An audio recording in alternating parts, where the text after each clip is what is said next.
Cleaning the milk container. To keep the frother efficient, clean the milk container as described below every 2 days.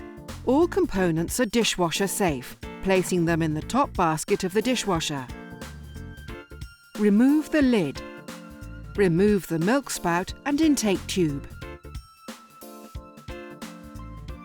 Turn anti-clockwise the froth regulator to the insert position and pull it off outwards.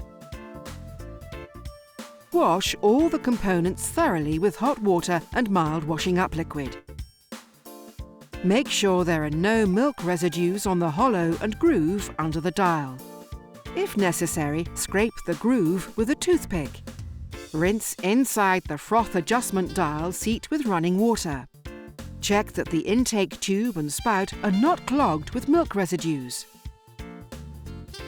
Replace the dial, in correspondence to the word insert, spout